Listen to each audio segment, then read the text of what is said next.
तो चलते हैं पहले प्रश्न पर। यहाँ पर कक्षा 9th का मैंने मेंटल मैथ्स लिया है हिंदी मीडियम के बच्चों के लिए। मैं हूँ हरी सर और आप देख रहे हैं मेरा YouTube channel maths with Hari sir. तो यहाँ पर बच्चों हम जो पहला प्रश्न करने वाले हैं वो ये देखिए यहाँ पर मैं आपको छोटी छोटी वीडियो बनाकर ही इसको अपलोड करूँगा आप लोगों के लिए, ताकि ज़्यादा बड़ी ना हो और आप बोरियत महसूस ना करें। तो देखो प्रश्न नंबर 1 यहाँ पर लिखा 13 की घात 21 की इकाई अंक क्या होगा। इकाई का अंक हम इसमें ज्ञात करना है, ठीक है। साथ ही हम प्रश्न नंबर 2 करने वाले हैं। यहाँ पर लिखा 8, ये आधार है 8 की घात घटा 4/3 यहाँ पर, और भाग का निशान 2, और फिर लिखा है इसकी 2 की घात घटा 2 है, और ब्रैकेट के बाहर है 1/2 का मान ज्ञात कीजिए, ठीक है। ये 2 प्रश्न मैं इस पार्ट में करने वाला हूँ। 2 पार्ट की मैं वीडियो बनाऊँगा, तब तो देखते रहिए। और बच्चों अगर पसंद आए तो इसे लाइक कीजिए, ज़्यादा से ज़्यादा शेयर कीजिए। आइए देखिए यहाँ पर मैंने इसको पहले से लिख के रखा है।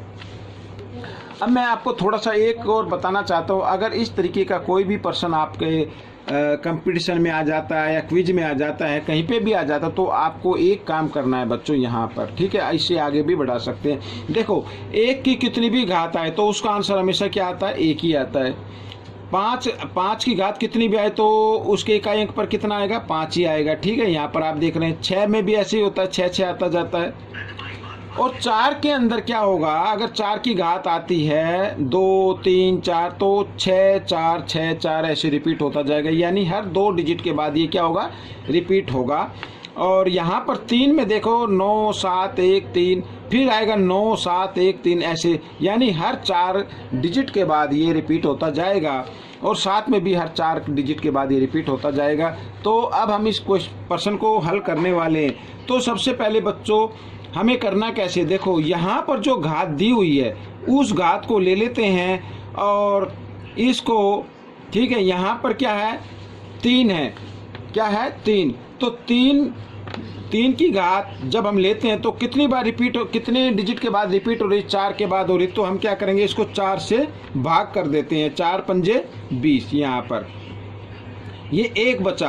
अब आपको क्या करना है, ज़्यादा कुछ नहीं करना। अब ये जो आधार था 13 और इसकी घात 1 समझ लीजिए। अब 3 को 1 बार गुणा करते हैं तो 3 आता है, तो इसमें इकाई का अंक क्या आएगा, 3 आएगा बच्चों यहाँ पर। तो मैं लिख देता हूँ 13 की घात 21 का इकाई अंक 3 है, ठीक है बच्चों। ये प्रश्न आपका हल हो गया। इस तरीके से आप कर सकते हैं। अगर यहाँ पर बच्चों होता, मान ली 14 होता, 14 की घात 21 होता, तब इसको आपको क्या करना था बच्चों, 4 में देखना था। यहाँ पर 2 बार रिपीट हो रहा है ना, हर 2 डिजिट के बाद है, तो आपको क्या करना था, 2 से इसको भाग करना था, ठीक है। फिर जो भी रिमाइंडर आता फिर उस तरीके से हम इसको सोल्व कर लेते। आइए करते हैं अगला प्रश्न।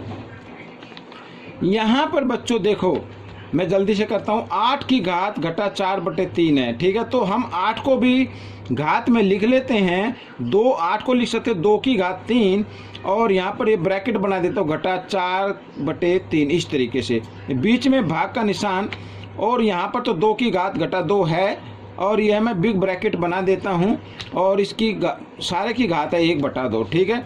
3 से 3 काट दीजिए तो हमारे पास बचा 2 की घात घटा 4 और भाग 2 की घात घटा 2, और यहाँ पर 1/2 सारे की घात, ठीक है। अब आप देखिए यहाँ पर दोनों के आधार एक जैसे हैं, बीच में भाग का निशान है।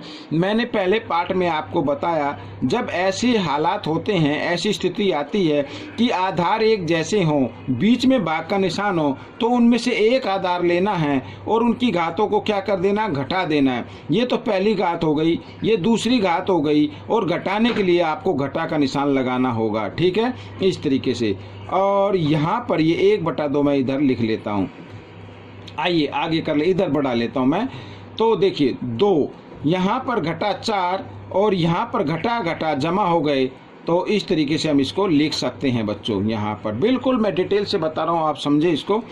तो आइए 2 की घात, अब देखो ये घटा ये जमा, घटा जमा घटा, 4 में से 2 गए 2, और बड़े अंक के सामने घटा का निशान है इसलिए घटा का आ जाएगा, और यहाँ पर मैं लिख देता हूँ 1/2, ठीक है, इस तरीके से। अब 2 से 2 कट गया बच्चों इधर घात में, तो यहाँ पर ये घटा का निशान रह गया, और बच्चों देखो यहाँ पर ये घटा, हम इसकी घात कितनी समझेंगे, घटा 1, इस तरीके से। अब बच्चों आपको क्या करना है, आपका प्रश्न ज़्यादातर हल हो चुका है। अब आपको एक चीज़ ध्यान देनी है, जिस भी आधार के घात घटा में हो तो उस आधार का आपको उल्टा कर देना है, व्युत्क्रम लिख देना है। कैसे, इसके नीचे 1 मानते हुए 1 ऊपर और 2 नीचे आ जाएगा। ठीक है, तो 1 घात लिखने की कभी जरूरत होती नहीं, ये आपका उत्तर बन गया। तो बच्चों ये प्रश्न दोनों हल हो चुके हैं, आपको कैसे लगे मुझे ज़रूर बताएं और इसमें से सीखकर दूसरों को ज़रूर सिखाएं। मिलते हैं अगले पार्ट में, तब तक के लिए धन्यवाद।